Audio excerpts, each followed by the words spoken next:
한 해의 첫날 2023년 1월 1일 무슨 말씀을 함께 나눌까 참 많이 고민하고 기도했습니다.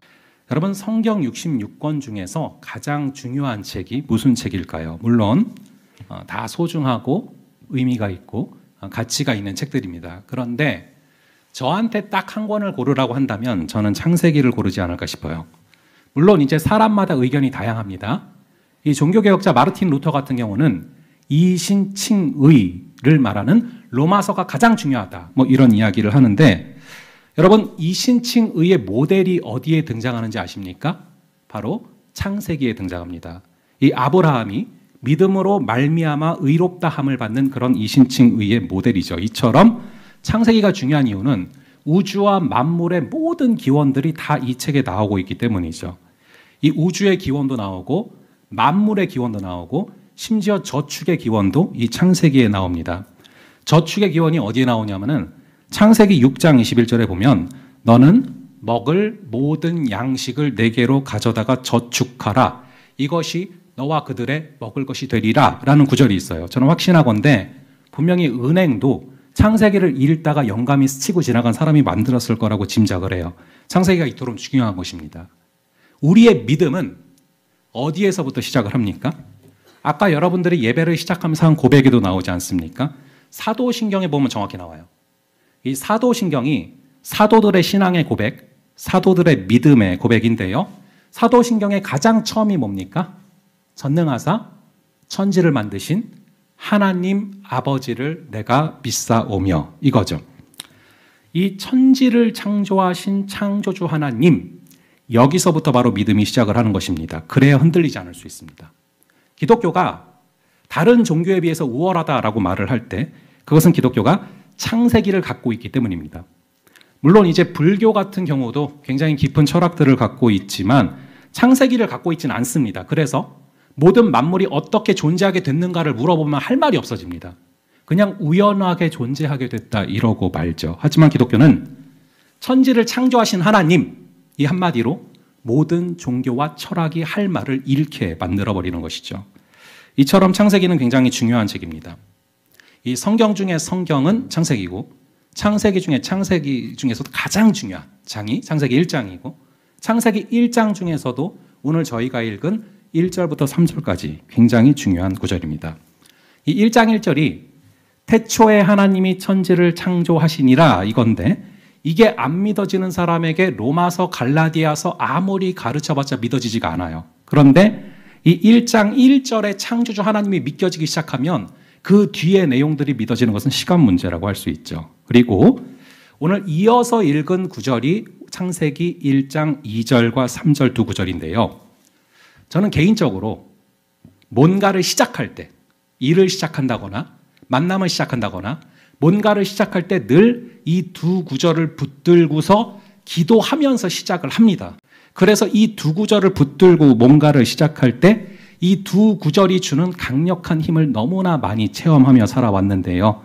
2023년을 시작하는 1월 1일, 여러분들에게도 이 창세기 1장 2절과 3절이 강력한 힘으로 역사하는 그런 일이 있기를 간절히 주님의 이름으로 축원합니다. 자, 2절에 보니까 땅이 혼돈하고 공허한 상태라고 나옵니다. 여기서 혼돈이란 단어는 스트럭처가 없다, 골격이 없다, 체계가 없다, 폼이 없다, 그런 뜻입니다. 어떤 골격, 뿌리가 없는 거죠. 그리고 여기서 공허라는 단어는 텅 비어 있다는 것입니다. emptiness, 완전히 텅 비어 있는 그 상태를 뜻하죠. 실제로 우리가 어떤 일이든 시작할 때 딱 보죠. 뭔가를 시작하려고 보면은 항상 이 체계가 없고 골격이 없고 구조가 없어요. 그리고 뭔가 그냥 텅 비어 있죠. 그리고 뒤에 나오는 것처럼 흑암이 깊음 위에 있어서 한치 앞이 보이질 않습니다. 아, 이거를 어떻게 시작하지? 이게 어떻게 일이 진행이 될까? 뭐 이런 흑암 같은 느낌을 우리도 받죠. 이 2, 3절을 사실은 우리는 삶에서 굉장히 자주 체험해요. 그냥 뭐 몇천 년 전 얘기가 아니라 우리가 늘상 어쩌면 내일도 여러분들이 일터에서 겪게 될 상황이라는 것입니다. 그게 2절과 3절의 상황들이죠. 근데 그런 상태 가운데 있었는데 하나님의 영이 수면 위에 운행하셨다라고 써져 있죠. 여기서 하나님의 영은 바로 성령님을 뜻합니다. 여러분 창세기 1장을 보시면 주어가 항상 우리로 나와요. 우리가 우리의 형상을 따라 사람을 만들자. 내가 내 형상을 따라 사람을 만들었다 이렇게 말씀 안 하시죠. 주어가 우리예요. 그 얘기는 우리 하나님은 창세전부터 성부, 성자, 성령, 삼위일체 공동체로 계셨기 때문에 주어를 항상 우리라고 말씀하신다라는 것입니다. 즉 여기서는 그 가운데 하나님의 영이 운행하셨대요. 그 얘기는 성령 하나님이 운행하셨다라는 얘기죠. 여기서 운행하셨다라는 단어는 어미 독수리가 새끼 독수리를 따뜻하게 안아주는 것을 묘사할 때 쓰이는 그런 원어입니다. 즉 혼돈하고 공허하며 흑암이 기품이 있을지라도 그 상태를 성령 하나님이 안아주시기 시작하면 놀라운 창조의 역사가 우리의 사고를 초월하는 창조의 역사가 마음껏 벌어질 수 있다는 것입니다. 실제로 이 창조의 순서들을 살펴보면 이 혼돈과 공허를 해결하신 거예요. 이제 첫째 날부터 보면요. 빛, 궁창, 땅 아닙니까? 빛, 궁창, 땅. 이게 바로 스트럭처를 만든 거예요. 빛과 어둠을 나누시고 하늘과 땅이라는 공간을 만드시면서 골격을 만드신 거죠. 그리고 네 번째, 다섯 번째, 여섯 번째 날 뭐 만드셨습니까? 해와 달과 별, 공중에 나는 새와 바다의 물고기, 그리고 짐승과 사람. 즉 네 번째부터 여섯 번째까지는 이 텅 빈 것을 꽉꽉 채워넣는 말 그대로 혼돈과 공허를 그대로 해결하신 것입니다. 자, 그리고 흑암이 사라지고 빛이 임하지 않습니까? 저는요, 2023년을 시작하는 오늘, 지금 이 시점, 이 시대가 참 이 혼돈과 공허와 흑암이 깊음 위에 있는 시대다라는 생각을 지울 수가 없어요. 혼돈, 스트럭처가 없고, 골격이 없고, 기준이 없는 시대예요.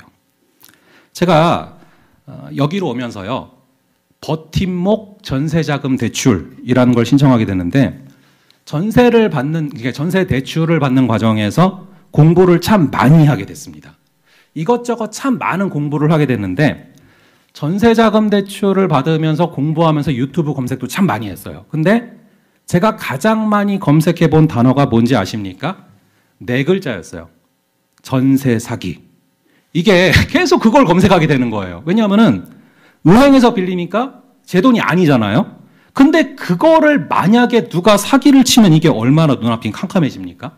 그래서 전세 사기라는 것을 정말 많이 검색을 해봤는데 안 당하고 싶어서. 근데 전세 사기로 검색된 컨텐츠들을 보다가 제가 진짜 불현듯 중보기도가 튀어나왔어요.